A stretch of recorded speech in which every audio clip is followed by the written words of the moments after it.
Coucou Evelyne, Oui, coucou. comment tu te définis aujourd'hui? Alors aujourd'hui, je me définis un peu comme une animatrice, une accompagnatrice pour que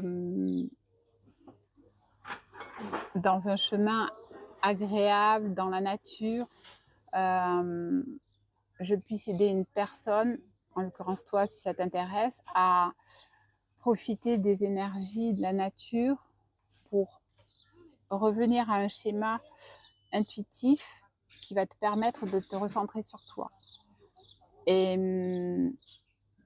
mon idée, c'est de t'accompagner de façon ludique dans certains endroits pour que tu puisses être en mode exploratrice de qu'est-ce qui se passe autour de moi, j'ai les sens en éveil, qu'est-ce que je ressens, qu'est-ce que je comprends comme information, et en parallèle, faire la même chose avec ce qui se passe à l'intérieur de toi, d'abord au niveau de ta peau, des sens, des bruits, et finalement, qu'est-ce que c'est qui apparaît comme ressenti du moment, quelle émotion, et qu'est-ce que je fais de cette information. C'est genre en gros, bon, ok, je ressens ça et j'en fais rien, et ok, carpe diem, c'est bien.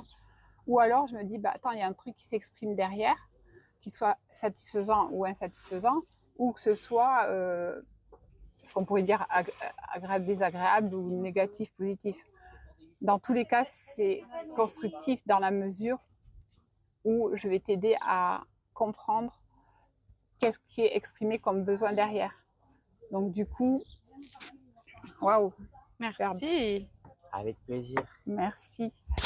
Et du coup, l'idée, ça va être que je t'accompagne à saisir ce qui émerge de tout ça pour toi, uniquement pour toi, et à travers toi. Moi, je vais pas te prendre une solution pour décerner tout ça. Je vais juste être là pour t'accompagner à faire émerger ça par le biais de l'expression de mots, d'idées, d'images. On verra sur le chemin. Mais l'idée, c'est que je fasse comme une animatrice autour de ça pour être dans l'exploration des sens, de ce que je vois, et capter surtout ce que la nature nous offre. Et juste, qu'est-ce que ça va m'apporter concrètement dans ma vie quotidienne, tout ça? Alors, si tu es comme dans le flou de pas savoir vraiment où aller, ou si tu es sur les rails de quelque chose que tu comprends plus trop si tu es sur le bon axe ou pas, si tu es fatigué, épuisé, ou si clairement tu as eu des choses qui t'ont beaucoup éprouvé, tu es comme dans une transition et tu as envie d'y voir clair et de savoir vers où aller. Et moi, je peux juste te donner les clés que j'ai trouvées sur le chemin, où ça m'a pris pas mal de temps, et d'enseignement et d'essais, de tentatives, tout. Là, aujourd'hui, j'ai fait des petits outils qui sont très simples et amusants pour faire émerger justement ce que tu as besoin pour y voir clair, te sentir plus légère, avoir plus d'énergie et de fun. Et ne pas prendre les choses de façon subie, mais de façon active. Waouh, génial. Alors aujourd'hui, on le voit sûrement à la caméra, on est dans un endroit particulier, on est sur le bassin d'Arcachon. J'aimerais que tu nous racontes quels événements ont façonné ton parcours et pourquoi on est là sur le bassin d'Arcachon aujourd'hui. Et ben là, il y en a un magnifique plat qui résume un petit peu la situation. C'est qu'on se retrouve dans un port ostréicole qui est ni plus ni moins que le port ostréicole de mon grand-père lorsqu'il exerçait avant de prendre sa retraite. Donc par là, on ira peut-être voir si on trouve la cabane qui est à 2 pas. Et je suis venue un petit peu aux sources de cette histoire finalement. Je fais honneur à mon grand-père qui était donc ostréiculteur ici. Mon papa a pris le pas de suivre son chemin, d'élever des huîtres, de les vendre et du coup avoir un rapport économique et alimentaire. Ils ont beaucoup travaillé, mon papa et ma maman, dans ce sens-là. Et du coup, là, sur le côté, on voit un chenal qui est vide d'eau. Donc, c'est aussi important dans mon histoire. Pourquoi? Parce que le phénomène des marées est aussi important dans ma sensibilité. C'est-à-dire que je vis, et j'ai la chance de vivre à un endroit où le paysage change tout le temps. Et grâce à la marée.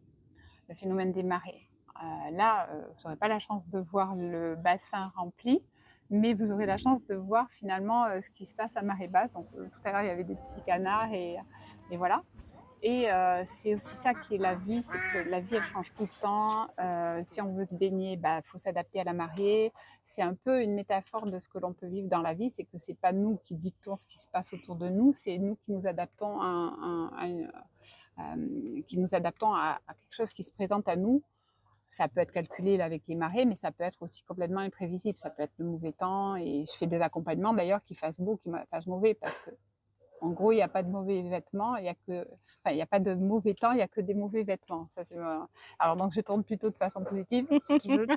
Il fait toujours beau temps avec des bons vêtements. Donc là, je pense que c'est plus représentatif de ma philosophie, c'est de parler positivement. Donc, quelles que soient les circonstances, on peut s'adapter et on peut avoir cette force et cette autonomie de ne pas se plaindre et de composer plutôt avec les éléments. Donc, le bassin, c'est vraiment représentatif de ça. Dans mon histoire, effectivement, l'histoire de la marée haute, la marée basse, le bassin, c'est aussi la richesse de capter avec ma sensibilité des images extraordinaires lorsqu'elles se présentent à moi. J'ai récemment fait une vidéo où j'ai capté de cette façon, en arrêtant tout ce que je faisais, le fait que j'ai pris un somptueux arc-en-ciel à un moment donné qui n'était absolument pas prévu. J'avais un plan d'action qui était prévu. J'ai mis en pause, j'ai privilégié l'instant présent pour pouvoir composer avec ce qui se présentait à moi, plutôt que d'être tête baissée dans quelque chose. Donc, il y a vraiment un parallélisme à avoir entre ok, j'ai un objectif, je fais des choses, je travaille pour quelque chose, et en parallèle, je suis ouverte à ce que je ressens, à ce que je capte de ce qui se passe pour composer avec. Et voilà, c'est un peu comme si on apprenait à surfer, ce qui est prévu dans un avenir proche pour moi. Ça fait partie des objectifs fun, c'est de dire que je parle souvent qu'il faut surfer sur la vague pour m'adapter à elle plutôt que de forcer sur quelque chose. Et je vais essayer de l'appliquer prochainement dans peut-être des futures vidéos.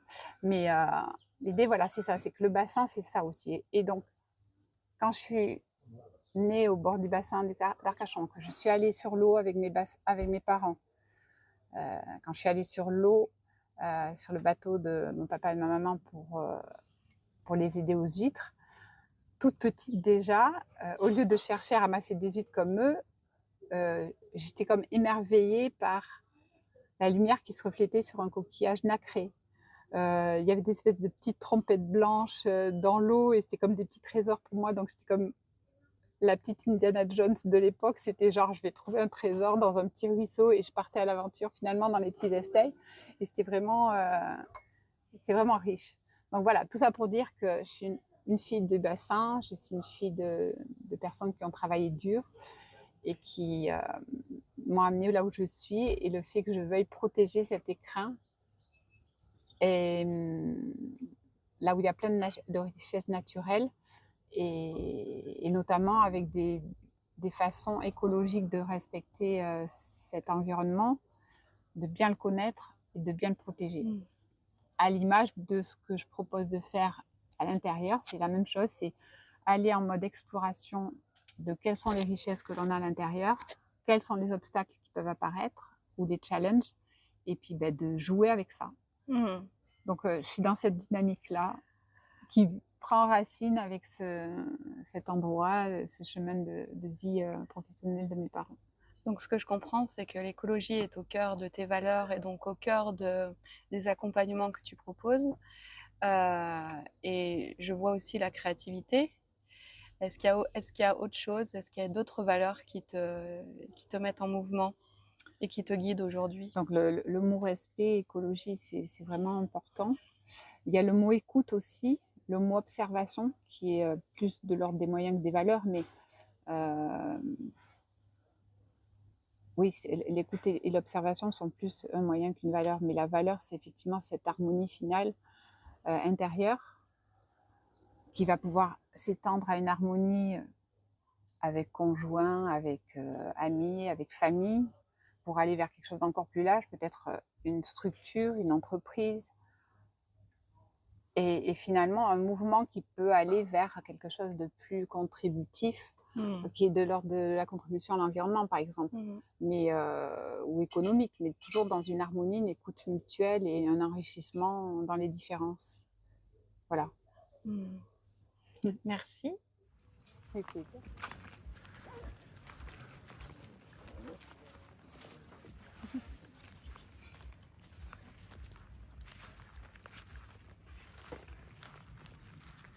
Alors là, je suis en train d'essayer de repérer la cabane de mon grand-père. Je crois que c'est tout par là.